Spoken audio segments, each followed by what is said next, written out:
Quoi de neuf chez Alfa Romeo? Il faut bien avouer qu'en attendant l'arrivée de la Giulietta, la remplaçante de la 147 annoncée pour le prochain Salon de Genève, il ne s'est rien passé de très spectaculaire, hors modèles spéciaux. Et ce, depuis le lancement de la Mytho au printemps 2008. Et c'est pourtant de Mytho dont il est question aujourd'hui, avec pour la citadine quelques aménagements au moment de fêter ses 2 ans. Extérieurement, rien à signaler, la silhouette reste inchangée, la Mytho est fidèle à elle-même, élégante, raffinée, avec une touche néo-rétro très au goût du jour, une citadine premium en langage marketing. Rien de révolutionnaire non plus dans l'habitacle, mis à part de nouvelles combinaisons de couleurs et un levier de vitesse raccourci pour une meilleure maniabilité.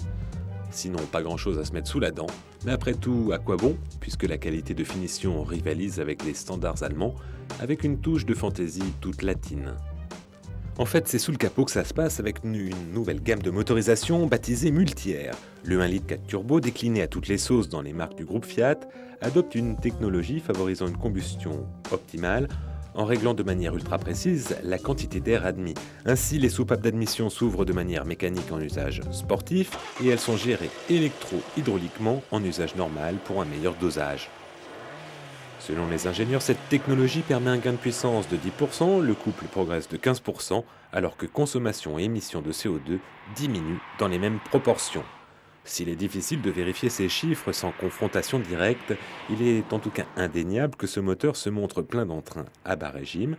C'est flagrant en jouant avec le système Alpha DNA qui permet au conducteur de choisir entre 3 styles de conduite. En mode dynamique, la voiture paraît vraiment nerveuse, alors qu'en position normale et en suivant les indications pour changer de vitesse, la consommation instantanée baisse de manière significative. On le répète, il faudrait des tests plus approfondis pour quantifier les progrès apportés par la technologie Multi-Air.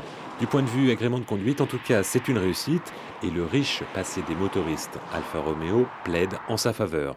Rappelons-le, dans un passé récent, ce sont eux qui ont été les premiers à proposer des moteurs diesel à rampe commune.